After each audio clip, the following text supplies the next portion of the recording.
Very warm welcome this show. मैं हूं कामरान शाहिद। आज के दिन कश्मीर का स्टेटस नरेंद्र मोदी की गवर्नमेंट ने चेंज किया और तब से लेकर अब तक आज तक पाकिस्तान पुरजोर प्रोटेस्ट तो कर रहा है। हर फोरम पे पाकिस्तान के प्राइम मिनिस्टर ने इस मसले को उठाया है, ख्वाह वो UN है या ख्वाह वो कोई और जगह है, पाकिस्तान की कौमी असम्बली है।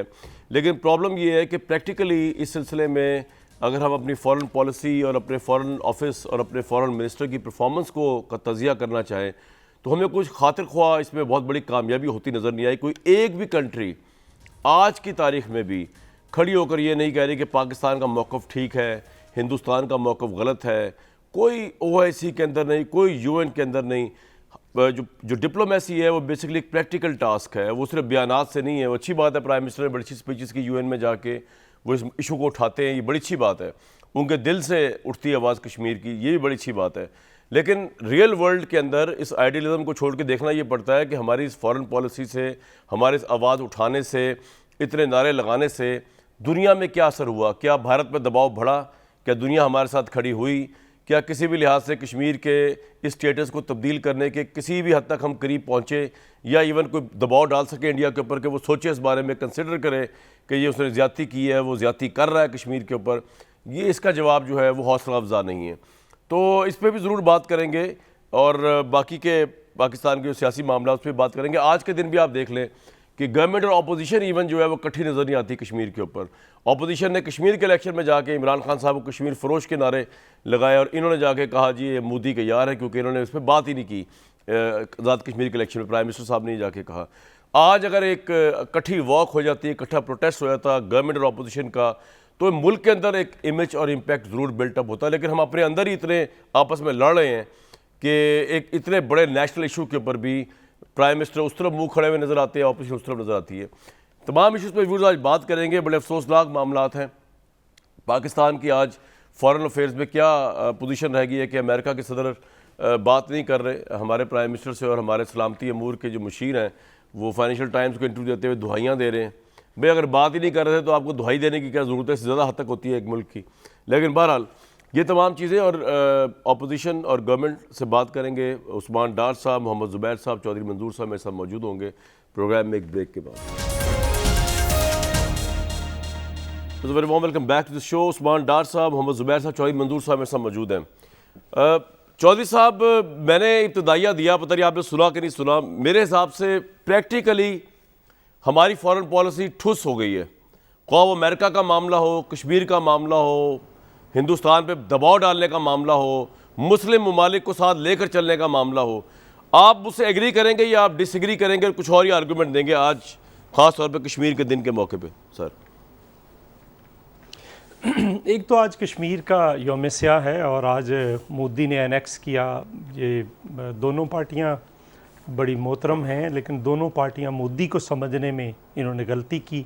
एक पार्टी ने उससे अच्छा ताल्लुक़ बनाया, घर पे बुलाया, दूसरी पार्टी उसके जीतने की दुआएं मांगती रही कि मसला कश्मीर हल होगा। ना ये मोदी को समझ पाए, ना ट्रंप की पॉलिसी को समझ पाए जिसने कहा था कि मैं सालसी करूँगा। आपका बहुत आज बिल्कुल एक आज के दिन के हवाले से बहुत मुनासिब आपने बात की है।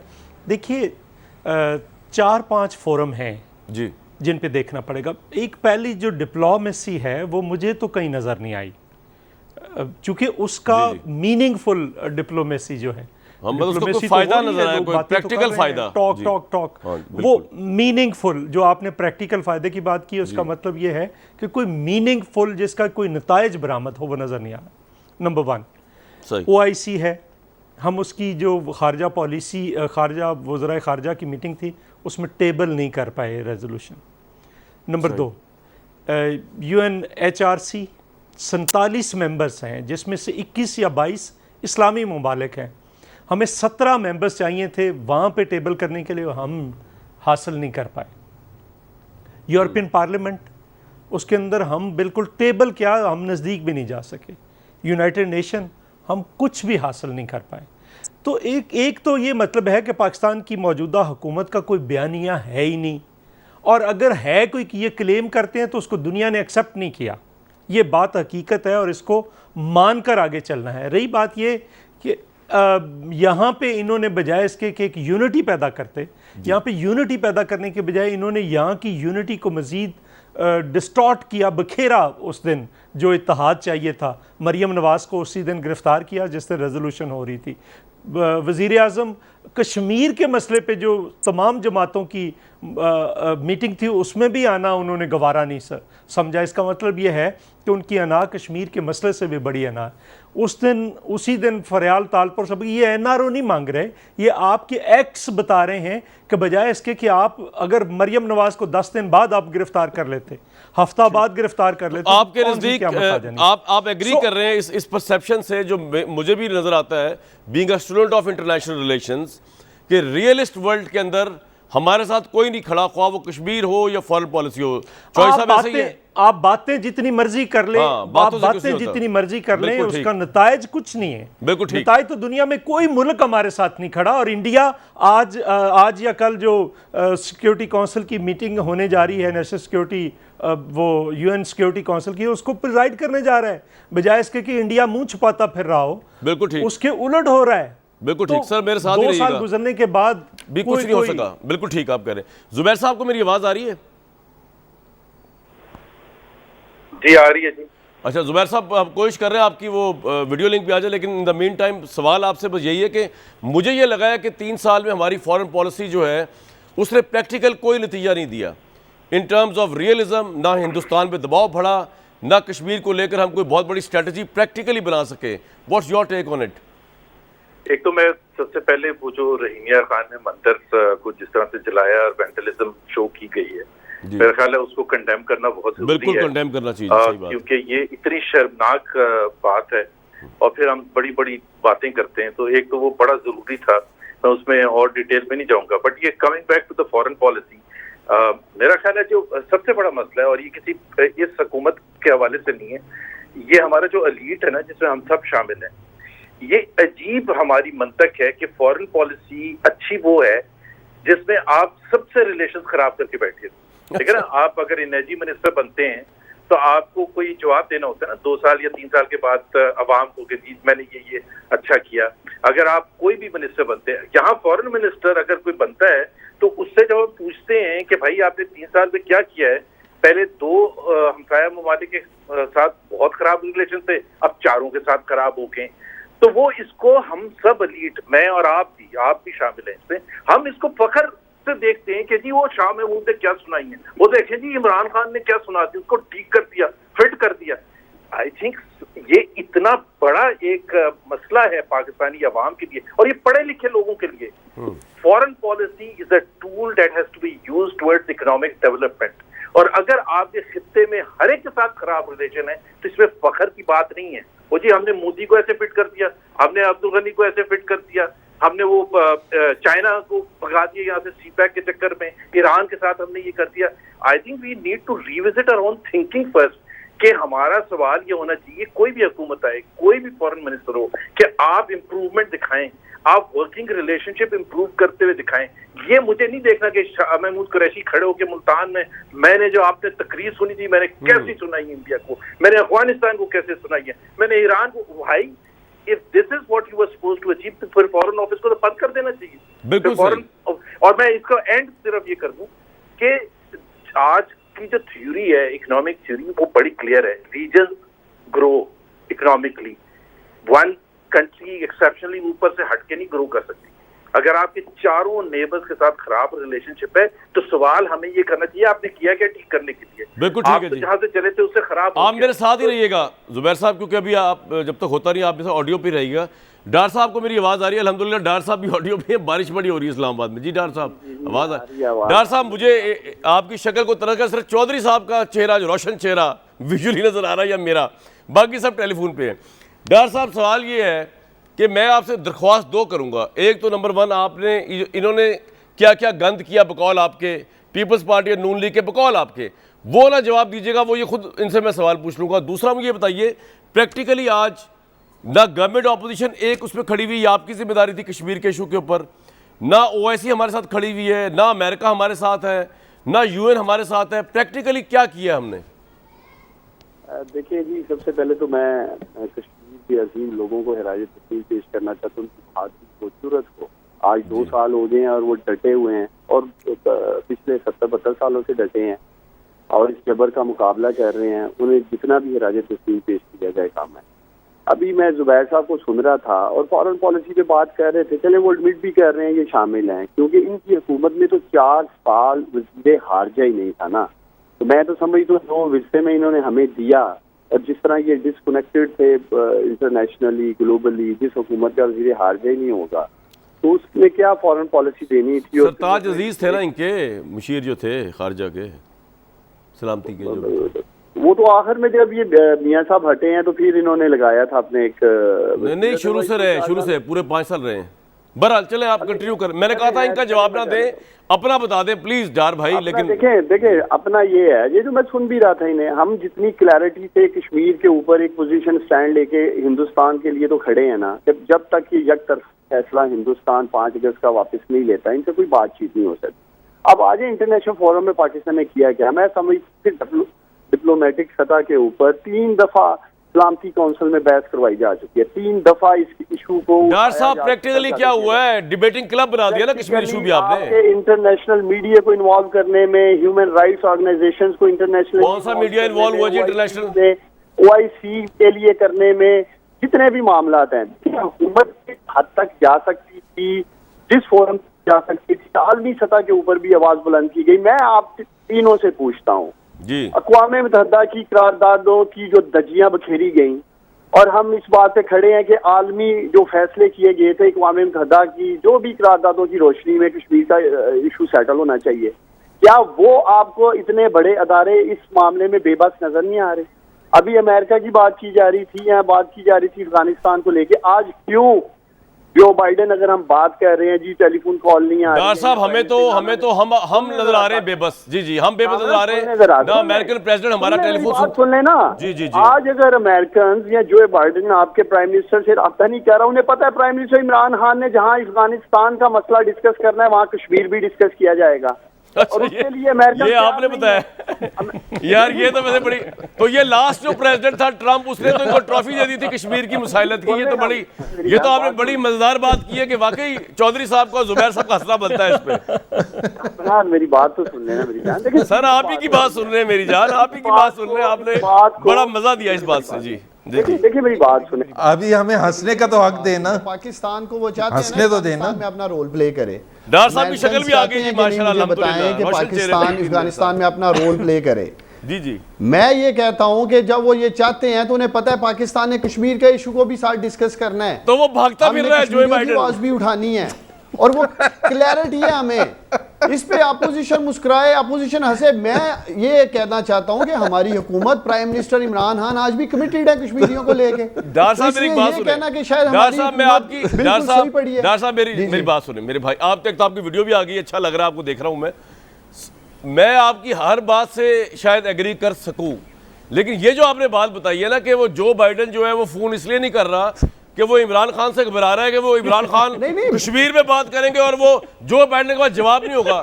यार America gives a damn to the world, और हम शिकवा करते फिर रहे हैं कि यार जो बाइडेन से भीख मांग रहे हैं हमें फोन क्यों नहीं कर रहा। आप कह रहे हैं कि जी वो कश्मीर के फोन नहीं कर रहा। मुझे बताएं जी, डार साहब आपसे पूछ रहा हूँ, देखिए आप मुझे ये बताएं, अब मैं आपसे पूछता हूँ ना जी आप मुझे ये बताएं, अब मैं आपसे पूछ रहा हूँ ना, मुझे भी बात करने का मौका दें। अगर अमेरिकन प्रेसिडेंट या अमेरिकन चाहते हैं कि उनको हेल्प आउट किया जाए अफगानिस्तान में, और उसके साथ पाकिस्तान कश्मीर का मसला साथ रखता है, वहां भी जुल्म हो रहा है सर, उधर भी मसले को हल करने की डार साहब मेरी बात सुने एक मिनट। डार साहब आज की डेट है 5 अगस्त 2021, अमेरिका निकल गया ऑलमोस्ट, अमेरिका अफगानिस्तान से। सर आप कहां बैठे हुए हैं? उनको नहीं जरूरत है पाकिस्तान की इस वक्त अपने इख्तिलाफ के लिए। तो आपको कह रहा हूं मेरी जान, इस देखो मैं कल का ये मीडिया पे भी देख रहा था ऐसे ही, जो कि मैं समझता हूं ये टॉपिक ही नहीं है, कॉल आई है नहीं आई। मैं तो आपको कह रहा हूं हमारे एजेंडे पे हर फॉरेन एजेंडे के ऊपर अल्हम्दुलिल्लाह कश्मीर है हमारे। देके जी उनसे पूछो मोहित यूसुफ से, हम हर नहीं मोहित यूसुफ ने तो कहा है, और इससे बेहतर जवाब क्या दे सकता था? मुझे बताएं कोई नेशनल सिक्योरिटी एडवाइजर माजी का बताएं जिसने अमेरिका में बैठ के ये बात की हो कि हमारे पास अदर ऑप्शंस भी हैं, बताएं मुझे। क्लैरिटी है फॉरेन पॉलिसी पे मेरे भाई, कामरान क्लैरिटी से बात करती है हमारी हुकूमत। हमारे हर फॉरेन पॉलिसी के एजेंडे के ऊपर कश्मीर है अल्हम्दुलिल्लाह, हम भूले नहीं अपने कश्मीरी बहन भाइयों को। ये कहना जी कि प्राइम मिनिस्टर चले, इमरान खान ये आपका पॉइंट आ गया, कश्मीर के इशू को ये लेकर सर आगे आपका बढ़ी पॉइंट आ है। गया, मैं ये समझता हूँ शाह महमूद कुरैशी जो हमारे फॉरेन मिनिस्टर है, उन्होंने उसे हर फोरम पे उठाया, ये आपका कश्मीर पॉइंट को आ गया, लेके, लेकिन आपका- उनको भी जागना बिल्कुल आपका पॉइंट आ होगा। गया। मुझे एक और बात करनी है इंपॉर्टेंट, देखे कामरान, एक और इंपॉर्टेंट बात करनी है। फैटफ को ले लें, पाकिस्तान अभी भी ग्रे लिस्ट में है। ऐसे ऐसे ममालिक व्हाइट लिस्ट में चलेंगे जिनका स्कोर कार्ड सर मुझे पाकिस्तान से क्विकली भी जुबैर हुआ साहब से है। एक अर्जेंट खबर की तस्दीक आर्म करनी ट्विस्टिंग है की, सर, एक सेकंड सिर्फ, इससे डार भाई एक मिनट बदतरीन आर्म ट्विस्टिंग की मिसाल नहीं मिलती है। सर, ये आपका पॉइंट आ तो गया, ये सारी सिचुएशंस आपके सामने रख रहा बिल्कुल ही हूं। आपका। जुबैर साहब क्विकली जरा खबर को रिस्पॉन्ड कर दें।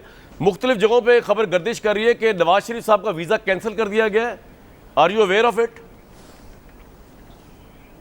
पहले तो मैं इस पर तौसीह जरूर होगी, कमेंट extension की करूंगा दरख्वास्त। कि ये देखें, नहीं मैं इस पर कमेंट करूंगा। बहुत इंटरेस्टिंग बात की थी उस्मान डार ने। ये पता क्या मसला क्या होगा, ये इमरान ने इन सब के सामने कहा होगा कि जी वो जो बाइडन तो मेरे से डर के भाग रहे हैं, तो इन्होंने कहा अच्छा, तो इन्होंने ये मंत्रा फैलाना शुरू कर दिया। इससे ज्यादा हिलेरियस कोई नहीं हो सकता।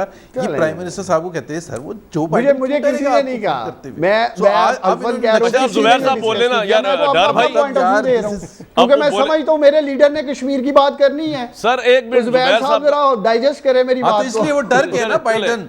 जी जुबैर साहब क्विकली वो भाई डाइजेस्ट करके ही बात कर रहा हूँ। जी जी नहीं, वो इसमें डरे तो कोई आपके हकीकत लीडर नहीं। भी हैं, इमरान खान से डर के भागे हुए हैं, लंदन बैठे हुए हैं। लेकिन आपने तो अब फोन कॉल पर भी कह दिया, बजाय कि जुबैर साहब ये तो बता दें कि ये 2 दिन से खबर गर्दिश कर रही है वाडा साहब के हवाले से, दूसरे लोगों के, ये तौसीह की दरख्वास्त कैंसिल वाडा होने साहब को क्या पता यार, प्लीज। अच्छा कामरान वाडा साहब हुकूमत का हिस्सा नहीं है, मतलब वो कैबिनेट का हिस्सा नहीं है। नहीं, आप ये बताएं नवाज शरीफ साहब के I don't वीजे know, की जो है वो एक्सटेंशन मुस्तरद होगी या नहीं? क्या डेट है? नहीं, खबर गलत है भाई, खबर गलत है। खबर गलत है ना। अच्छा बिल्कुल ठीक जी। तो सर उनका स्टेटस क्या है वहां पे, थोड़ा देखिए, बताएं मुझे इजाजत ताकि है क्या पहले? मैं चौधरी साहब की तरफ ही आ रहा हूँ। नहीं मैं इधर फॉरेन पॉलिसी पर प्लीज बात करने देना। अच्छा चले करें। अभी देखिए कि उस्मान डार साहब ने क्या बात की थी। उस्मान डार साहब ने फिर वही कहा कि कोई है अमेरिका में जो बैठ के ये कह सकते, this is a failure, this is not a success. क्या आप थ्रेट कर देते हैं, आप सुना देते हैं। मैंने यही तो बातें भाई, बजाय कि आप ये पूछें कि मोहित यूसुफ साहब आपके सुनाने से, अमेरिका में बैठ के आपके बड़के लगाने से पाकिस्तान को कोई फ़ायदा हुआ नहीं। पाकिस्तान के लिए जो बाइडन ने फ़ोन कर दिया नहीं, पाकिस्तान के पीछे वो आ रहे हैं नहीं, पाकिस्तान के रिलेशनशिप अमेरिका के साथ ख़राब हैं, हाँ पाकिस्तान के रिलेशनशिप हर नेबर के साथ ख़राब हैं, बदतरीन है, इवन चाइना के साथ ख़राब है। तो इसमें फ़ख्र की बात नहीं होती है कि उसने सुना दिया, इमरान खान ने सुना दिया, शाह महमूद ने सुना दिया, अब आपने मोहित यूसुफ का भी बता दिया। यार I want results, I am asking you कि आपकी हुकूमत जब से आई है तो फॉरेन पॉलिसी इनिशिएटिव क्या हुआ है जिससे आपके मेन मुल्कों के साथ, खासतौर पर नेबरली कंट्रीज के साथ और दूसरे मुल्कों के साथ। अच्छा जुबैर साहब, मैं आगे क्वेश्चन उसके बदले वो जी वाशिंगटन में बैठ के उन्होंने बड़के मारी, ये पॉइंट आपका आ गया, लेकिन मैं चौधरी साहब के पास जा रहा हूँ। एक दफा फिर आपसे पूछ रहा हूँ, कोई खबर ये चल रही है 1-2 चैनल्स के ऊपर कि बरतानिया ने नवाज शरीफ की वीजा तौसीह की दरख्वास्त मुस्तरद कर दी है हुकूमती जराए से, ये बात सही है? ऐसी कोई खबर नहीं है डार साहब, ये बात सही है हुकूमती जराए से? आप कंफर्म या वो करते हैं इसको? देखिए मेरे तो नॉलेज में नहीं है, और अगर नहीं हुई तो वैसे होनी चाहिए। अब एक एस्टेब्लिश बात है, एक स्कॉन्डर, एक इश्तिहारी वो वहाँ अपना लेके बैठे हैं, और ये तो अब जुबान ज़द-ए-आम है, ओपन सीक्रेट है। अब ये कोई बरतानिया की गवर्नमेंट से छुपा हुआ है कि प्राइम मिनिस्टर इमरान खान वो साबक जो वज़ीर आज़म है नवाज शरीफ प्लेटलेट्स की आड़ में वहाँ आ गए हैं और इलाज हो नहीं रहा पिछले 2 साल से, आपके सामने है, सारी हकीकत है। वैसे ही मैं समझता हूँ मियाँ साहब को इखलाकी जुर्रत का मुजाहरा करना चाहिए, और काफ़ी बदनामी हो चुकी है ऐसे वाक़यात की वजह से, वापस आना चाहिए। अभी तो जुबैर साहब कह रहे थे, जो बाइडन की बात कर रहे थे, मैं कहता हूँ अपने लीडर की ही बात कर लें, वो भी तो बुनियादी तौर पर यहाँ से आपको पता ही है क्यों भागे हुए हैं, तो आकर हालात का सामना करें। पॉइंट आपका आ गया, चौधरी साहब के पास जाऊंगा मैं क्विकली। चौधरी साहब फोरम्स में चौधरी साहब, हम इसी काम पे लगे रहेंगे, कौन सा लीडर भागा हुआ है, किसको वापस लेके आना है, क्या अपोजिशन को क्या करना है, नैब को क्या करना है, और यहाँ पे इंटरनेशनल मामला हमारे हाथ से बिल्कुल निकल गए। लेकिन डार साहब ने इंटरेस्टिंग तजिया किया है कि जो बाइडन कश्मीर की वजह से इतना घबराता है हमसे, वो कहता है इमरान खान पहली बात ही करेंगे कश्मीर की तो फोन नहीं उठा रहा। Your take, then I will take a break, और फिर बात करेंगे नवाज शरीफ साहब पे भी इसके बाद। नहीं, मैं सिर्फ एक तो आप खारजा पॉलिसी को दाखिला पॉलिसी से अलहदा करके नहीं देख सकते। ठीक है। खारजा पॉलिसी हमेशा जो आपकी दाखिला पॉलिसी होती है उसका ही अक्स होती है। इसका मतलब है अगर उधर फेलियर है तो अंदर भी फेलियर है। सो एक जो फेलियर है हर साइड पे, उसका एक मंबा ये हुकूमत है। एक बात। दूसरी बात ये है कि देखिए ये जो बात इन्होंने मज़ायका खेज़ बात की है, पहले तो मुझे ये बताएं कि 1.5 साल ट्रंप रहा है, आप उसके आगे पीछे भंगड़े डालते थे, वो जफ्फियाँ डालते थे उसको, क्या कोई हमें उसका कोई बेनिफिट मिला इंटरनेशनल फोरम्स में? सही। क्या अमेरिका ने कश्मीर के इशू पे कोई आपसे बात की? और अब आप कह रहे हैं वो डरते नहीं करता। भाई जब आपके बड़े अच्छे तल्लुकात थे, आप उसके पता नहीं क्या बने हुए थे, तब नहीं कोई हमारी हमायत हुई, तो अब तो देखो ना एक रिवर्स पॉलिसी। बिल्कुल ठीक है सर, लेकिन मैं अब चाहूंगा कि थोड़ा एक पॉइंट, वो बेसिकली तो उसने इस बात से डरते हुए नहीं फोन किया कि आगे से इमरान खान साहब ने कहना था देखो बाइडन, मैं तुम्हें अमेरिका से ज्यादा जानता हूं, मैं तुम्हें बताता हूं कि अमेरिका में चीनी कैसे की कीमत कम कैसे करनी है, हफ्ते का बुरहान कैसे हल करना है। जॉय साहब, ये बड़ी सी बात आपने कह दी। मैं इसी में ब्रेक ले रहा हूं, लेकिन ब्रेक पे जाने से पहले मैं जुबैर साहब आपको ये दरख्वास्त करूंगा कि क्योंकि ये खबर चल रही है कि बरतानिया ने साबिक प्राइम मिनिस्टर के नवाज शरीफ साहब के वीज़े में तोसी से मतलब दरख्वास्त मुस्तरद कर दी, और आप क्योंकि हमारे प्रोग्राम में बैठे हुए हैं, लेकिन आप अब ये ब्रेक के टाइम में ज़रा पता करके बता दें, क्योंकि ऑब्वियसली आपसे बेहतर कौन बता सकते हैं, आप तर्जमान है नवाज शरीफ साहब के, कि ये खबर 100% सही है या गलत है। और डार साहब से भी दरख्वास्त करूँगा, कोई हुकूमती ज़राए से चल रही है कि ज़रा पता कर लें अपने फॉरेन ऑफिस से कि भाई ये बात सही है या गलत है। एक ब्रेक के बाद इस पर बात करेंगे। जनाब, ये बहुत बड़ी खबर गर्दिश कर रही है इस वक्त, जो ज़राए से आ रही है कि बरतानिया ने नवाज शरीफ साहब के वीज़े की तोसी की दरख्वास्त मुस्तरद कर दी है। इस पर ज़ुबैर साहब आप अभी भी तरदीद करेंगे या तस्दीक करते हैं इस बात की, क्योंकि ये तो खबर अब हर जगह चल रही है ऑलमोस्ट ज़राए से? मेरे पास ऐसी कोई खबर नहीं है जी। अच्छा, मैंने पहले भी आपको बताया हमारे पास ऐसी कोई खबर नहीं है। होगी उससे प्रोग्राम ख़त्म होने से पहले तो मैं आपको बता दूंगा। बिल्कुल ठीक है। डार साहब, आपके पास कोई इतला हो, क्योंकि हुकूमती ज़राए से खबर चल रही है, वाडा साहब अक्सर इस तरह के ट्वीट शुरू किए थे, उन्होंने कल से उसके बाद ही शुरू हुआ काम, क्या आपके पास भी नहीं है? देखिए मैंने भी जो मुख्तलिफ जगह से चेक किया है, देखिए मैंने खैर मुख्तलिफ ज़राए से पूछा है, और आपकी जो कह लें खबर है वो मुझे तकरीबन दुरुस्त लग रही है, और वैसे भी कामरान शायद की खबरें ठीक ही होती मेरी खबर नहीं है, मैं तो ज़राए से पता चला है, दूसरे चैनल पे मेरी खबर नहीं है, वरना तो मैं आप लोगों को ठोक बुझा के बात करता हूं। आपको मिला है, अब मैं उम्मीद कर रहा हूं, लेकिन अब उस पर जरा राना सनाउल्लाह साहब का मौक़िफ़ सुन लें नवाज शरीफ साहब की सज़ा के ऊपर। मैं चाहूँगा कि ये मौक़िफ़ जो है, क्या ये मौक़िफ़ वैलिड है, और क्या ये मौक़िफ़ ही कैरी करेगी नून लीग? ये हम सवाल सुनवाएंगे राना साहब ने क्या कहा आज। ये कोई एहतसाब नहीं है, बदनीयती पे मबनी है, बड़ा बकवास करते हैं, घटिया तरीन गुफ्तगू करते हैं और कहते हैं कि जी अरबों रुपया जी, करोड़ों रुपया जी। मियाँ शहबाज शरीफ के खिलाफ 1 रुपए की भी रिकवरी या करप्शन का केस नहीं है। अगर पिंडी के शैतान या जेलम के डब्बू के पास कोई सबूत है तो आए मुझे चैलेंज करें, मेरे साथ मुनाजरा कर ले। मियाँ नवाज शरीफ के खिलाफ भी कोई रिकवरी का केस नहीं है। मियाँ नवाज शरीफ के खिलाफ जिन केसेस में बाबा रहमते के आसरे पे, अब आप देखें कि जिस मुल्क में इतने आला ओहदों पे इतने घटिया लोग जो हैं वो बराजमा रहे हों, फिर उन मुल्कों का और उन कौमों का फिर क्या हाल होता है। मियाँ नवाज शरीफ साहब ने वहाँ पे अपना इलाज के साथ साथ इनका इलाज भी शुरू कर रखा है, तो जब ये दोनों इलाज मुकम्मल हो जाएंगे तो इंशाल्लाह वो वापस। जुबैर साहब, इलाज तो शुरू कर रखा है उन्होंने, लेकिन अगर वाक़तन वो वीज़ा तोसीना हुआ तो वापस आना पड़ेगा, फिर नवाज शरीफ साहब वुड कम बैक। जुबैर साहब देखें, पहली बात तो ये है कि जो भी कानूनी तकाज़े होंगे वो पूरे किए जाएंगे। यहाँ अगर आप PMLN की लीडरशिप से पूछेंगे, वर्कर से पूछेंगे, तो वो कोई भी नहीं चाहता कि जी वो वापस आए, क्योंकि यहाँ इंसाफ के तकाज़े जब पूरे होंगे, और उससे पहले हम नहीं चाहते, क्योंकि जो पिछले 3 साल में निज़ाम रहा है पाकिस्तान में, नैब के हवाले से, इमरान खान के हवाले से, और जो भी तबाही आई है, उसमें कोई भी नहीं चाहेगा कि जी वो इस तरह से आके अपने आप को गर्दन सामने रख दें। अगर इंसाफ के तकाज़े पूरे होने शुरू होंगे, जो अभी तक नहीं हुए, क्योंकि 3 साल के बाद तो हमारा हक बनता है ना। मैं तो अभी राना सनाउल्लाह की आप सुना रहे थे, आपको याद है ना 2 साल पहले ड्रग्स के केस में उनको अंदर बंद कर दिया था। जी जी। तो कोई शर्म होती है कि ऐसी चीज़ों में कोशिश की है दबाने की, तो इनका कोई भरोसा नहीं है, कोई भरोसा नहीं है कि ये कोई भी चीज़ इल्ज़ाम लगा देंगे नवाज शरीफ पर कि जी इन्होंने ये किया था, ये जहाज़ में जब आए थे तो ये लेके आए थे एंड सो ऑन।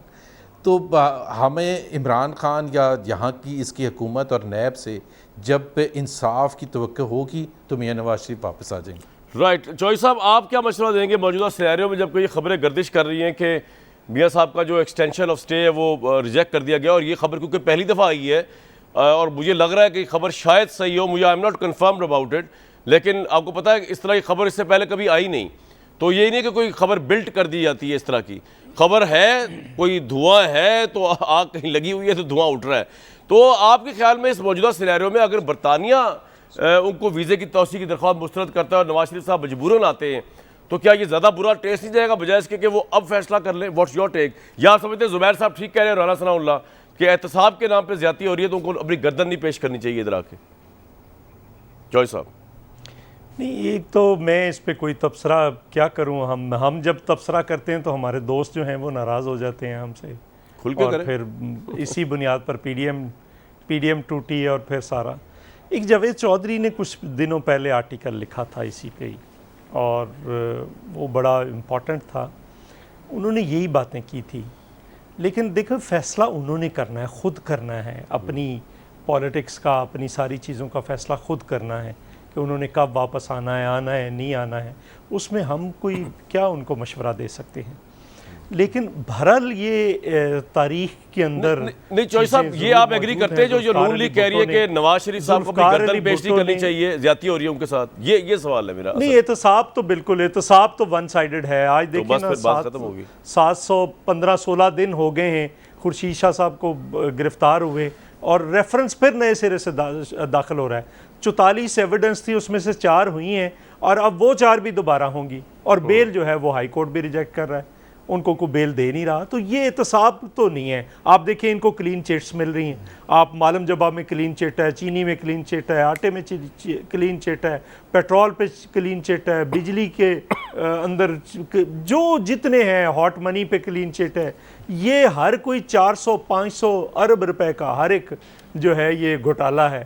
और इनको दवाइयों का देख ले, कोई चीज़ है इनको कोई पूछने वाला नहीं है। राइट। और दूसरों को उठा के ऐसे केसेस में कि ये इख्तियारात से तजावज़ है जी, इस पे आप चले जाएं, 6 महीने अंदर चले जाएं, आप इस पे आप बता दें जी, इस पे बता दें।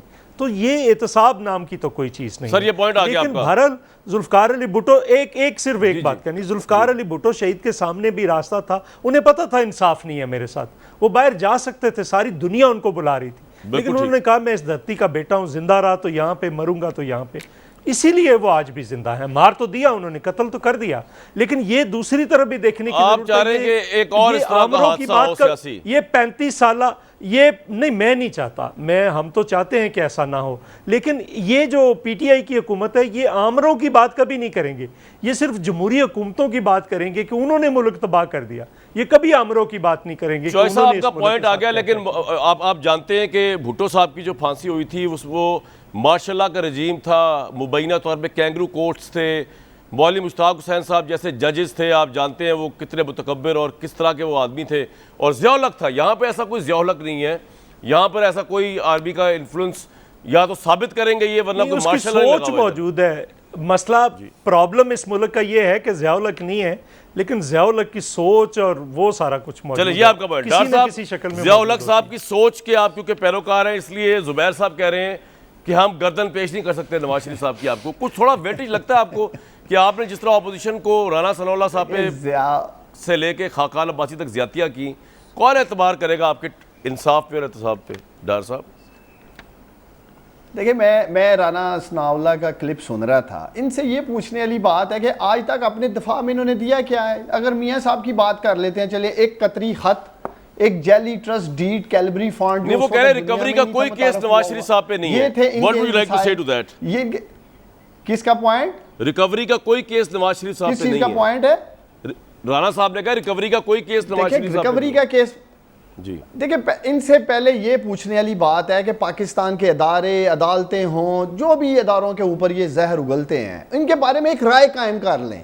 कामरान या वो ठीक हैं या वो गलत हैं। डस्का इलेक्शन में इनको रिलीफ मिलता है इलेक्शन कमीशन ऑफ पाकिस्तान से, वाह वाह वाह वाह वाह वाह मरियम करती हैं।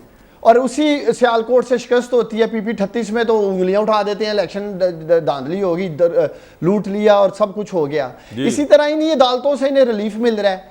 सारी नून लीग जमानतों पे बाहर है और इनसे पूछने वाली बात है, इन्हीं अदालतों से जमानतें मिल रही हैं और उन्हीं अदालतों के फैसलों की रोशनी में ये कहते हैं जी जुल्म हो गया, हमारे साथ पॉलिटिकल विक्टिमाइजेशन हो गई है। फिर उन्हीं अदालतों को ये गलत कहते हैं, अपने अदारों को ही गलत कहते हैं।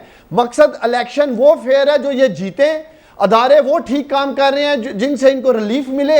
अगर इनकी लीडरशिप को इनके काले करतूतों की वजह से सजा हो जाती है, वो अदारे गलत हैं, वो अदालतें गलत हैं, वो हमारे अजीज जज साहिबान गलत हैं, लोहे के चने ना चबाओ, घेरा तंग कर देंगे, कैसी कैसी इन्होंने बातें नहीं की हैं। तो ये क्या सर, आपका पॉइंट आ गया, वक्त की किल्लत है, मेरे जुबैर साहब से कमेंट लेना है। ठप्पे की ताकत से उन्होंने जवाब दिया इनको हालिया आप ही का पॉइंट आ गया जुबैर साहब, आपको सुन लें। अब उस्मान डार साहब अब सुन लें, बात यह है कि 3 साल से आपने जो हथकंडे इस्तेमाल किए हैं, नैब को साथ लेके, शहजाद अकबर को साथ लेके, मुझे एक का रिज़ल्ट बता दें। ख्वाजा आसिफ के केस की डिटेल जजमेंट पढ़ लें, शाहिद खाकान अब्बासी की पढ़ लें और एहसन इकबाल की पढ़ लें, मिफ्ता इस्माइल की पढ़ लें, शहबाज शरीफ की पढ़ लें। मुझे सिर्फ ये बताएं, या आपको जो मैंने ड्रग्स का केस कहा था, आपने तो वो हथकंडे इस्तेमाल किए जो मेरा ख्याल है किसी मुल्क के किसी डिक्टेटर ने नहीं आज तक, मतलब आपने ड्रग्स वहां रखवा दिए। 2 साल हो गए उस बात को। आप करें ना हलाकी जुर्रत का मुजाहरा, आप एप्लीकेशन दें कि हमारी जो हेयरिंग है वो लाइव चैनल पे दिखाई जाए। आप बोले हमारी हेयरिंग को दें एप्लीकेशन अदालतों में। जुबैर साहब, हमारी हेयरिंग। जी जुबैर साहब, अच्छा सुन तो लेना एप्लीकेशन दे दें। एप्लीकेशन क्या देते हैं? जब वो हुआ था शेरियार अफरीदी ने कौन सी कस्में नहीं पढ़ी थी, कौन से कलबे नहीं पड़े थे, किनको साथ लेके बैठ के प्रेस कॉन्फ्रेंस नहीं की थी, फिर इमरान खान को के पास से लेके थे। 2 साल के बाद कोई जवाब है? आपने शहबाज शरीफ को 2 दफ़ा पकड़ा, कोई जवाब है? उसकी डिटेल जजमेंट पढ़ लें। और मैं आपको ये भी बता दूं कि बेल के केस में डिटेल जजमेंट नहीं आती है नॉर्मली, इसलिए आनी शुरू हुई है क्योंकि वो बार बार जब पूछते हैं कि आपने इनको अंदर बंद क्यों किया है, कोई रेफरेंस है, मरियम नवाज को आपने 2 दफ़ा अंदर बंद कर दिया था। आप तो इतने जान निकलती है आपके, इतने डरते हैं। हल कामरान ने किया है, लाइव दिखाएं जो कुछ हो रहा है। मैं जुबैर साहब से सवाल, कामरान साहब हम तैयार हैं, दिखाएं ना, हम तैयार हैं लाइव के लिए। इनसे कमिटमेंट लें, एप्लीकेशन देंगे, दाखिल करें एप्लीकेशन, दें एप्लीकेशन। ओ भाई उस्मान डार सुन लें, जब वो प्रोसिक्यूशन से पूछता है जज कि आपका केस क्या है, तो वो कहता है मेरे पास कोई केस ही नहीं है। 6 महीने के बाद ये कहता है, वो आप पढ़ तो लेना उन्होंने क्या लिखा है। आप लाइव करवाएं ना, पता चल जाएगा कि प्रोसिक्यूशन क्या कह रहा है, आप क्या कह रहे हैं। एक सवाल जुबैर साहब से पहले पूछ रहा कामरान, वक्त आ गया, दूध का दूध, पानी का पानी हो, इनसे कमिटमेंट लें। पानी इस मुल्क में अभी तक नहीं हुआ, आइंदा भी नहीं होगा जहां तक मुझे लगता है। कुछ जुबैर साहब मेरा एक सवाल का जवाब दे दें आप, ये क्या हम देंगे एप्लीकेशन। एक ब्रेक के बाद जुबैर साहब, चौधरी साहब और डार साहब से बात जारी रखूंगा। मैं एक ब्रेक लेता हूं। कुछ लम्हे पहले ही फैसल वाडा साहब का जुबैर साहब ट्वीट आया कि चंद रोज पहले ही बता दिया था कि नवाज शरीफ का बरतानवी वीजा मनसूख, अब अपील में जाना चाहता है, शर्मनाक। Your comment. भाई मैंने आपको पहले भी बताया था, आप ये मेरे से 5वीं दफा सवाल पूछ रहे हैं। बिठाया हुआ है आपने मुझे प्रोग्राम में और आप मुझे ये कह रहे हैं कि इस दौरान मैं आपके साथ बात कर सकता हूँ और बात में यार एक मिनट जुबैर साहब को तो बोलने देना भाई। मैं कह रहा हूँ वाडा साहब का ट्वीट आया अभी, मैं तो ये कह रहा हूँ यार Kamran, I think you should have given, मैंने आपको ये कहा है और मैं 5वीं दफा रिपीट कर देता हूँ कि अभी तक हमें कोई ऐसी इतला नहीं है। ठीक, जैसे ही कुछ होगा तो हम बिल्कुल वो शेयर करेंगे। इस वक्त मेरे पास कोई इतला नहीं है। बिल्कुल ठीक है यार। डार साहब इतला तो आपके पास भी नहीं, आप तो इस तरह उछल रहे जैसे कि आपने ये केस जीत लिया है। और फैसल वाडा बता रहे हैं स्पोक्स पर्सन है ना, इनको तो होना चाहिए, इनको तो एक तो हुकूमत का हाल है का पता होना चाहिए। काबीना के वजीर बैठे हमारे साथ, जुबैर साहब को इत्तेजाजन इस्तीफा दे देना चाहिए स्पोक्स पर्सन से। जुबैर साहब वो मेरे प्रोग्राम में बैठे हुए, उनको क्या पता है, मुझे मेरे प्रोग्राम में बैठे हुए हो गया। नहीं ये तो आप डार साहब जाती कर रहे हैं। और यार 4 दिन से लगी है खबर, आज 4 दिन से गर्दिश कर रही है, बंदा पूछ ही लेता है। आज आपने बात करके लंदन। अच्छा जी, ये आप दोनों को कुछ नहीं पता, मैंने हिसाब लगा लिया, आप दोनों कुछ नहीं पता, लेकिन मुझे ये पता है कि हमने भी कुछ दिनों पहले जो है ना वो आजम सवाती साहब की मिनिस्ट्री के हवाले से एक प्रोग्राम किया था, जिसके अंदर हमने बताया था कि जी वो मुबैना तौर पे गैर कानूनी ठेके दिए जा रहे हैं अज़ा खेल ड्राई पोर्ट के ऊपर। सवाती साहब ने मुझे आंसर भेजा, और आंसर उनका बड़ा इंटरेस्टिंग है। उसमें उन्होंने कहा कि भाई हम तो, मैं पढ़ के सुना देता हूँ कि इट वॉज अवॉर्डेड, ये दिया नहीं गया था, ये अवॉर्ड किया गया था, और ये किया गया था ऑनवर्ड अरेंजमेंट के तहत, ऑनगोइंग अरेंजमेंट एक चल रहा होता है उसमें दिया गया था। उनकी परफॉर्मेंस से खुश नहीं थे। 3 बड़े अहम सवाल है, स्वाति साहब प्रोग्राम में आके जवाब दे दें या वह जवाब दे दें। नंबर 1, ये ऑनगोइंग अरेंजमेंट जनाब क्या होता है? आपने 3 साल कॉन्ट्रैक्ट दिया है, वो 3 साल होंगे तो होगा। और दूसरा, आपने कहा परफॉर्मेंस ठीक नहीं थी। आपने मुझे एक एविडेंस नहीं भेजा जिसके अंदर ये लिखा हो कि जी हमने उनको शो कॉस्ट लेटर दिया फलां कंपनी को, या ये किया और वो किया, ये कहीं नजर नहीं आया। तो गवर्नमेंट के इतने बड़े बड़े ठेके अगर इस तरीके से बांटे जाएंगे तो फिर मेरिट और ऑर्गेनाइजेशन कहाँ पर है? और दूसरा ये कि आप बाय लॉ भी, इनका स्टे भी चल रहा है कंपनीज का, और बाय लॉ भी आप 3 साल से पहले किस तरह दे सकते हैं? ये रेलवे की पोजीशन पर जरा हालत देखने की कोई जरूरत है, स्वाति साहब को भी, प्राइम मिनिस्टर साहब को भी। मुझे दीजिए नेक्स्ट वीक तक के लिए इजाजत।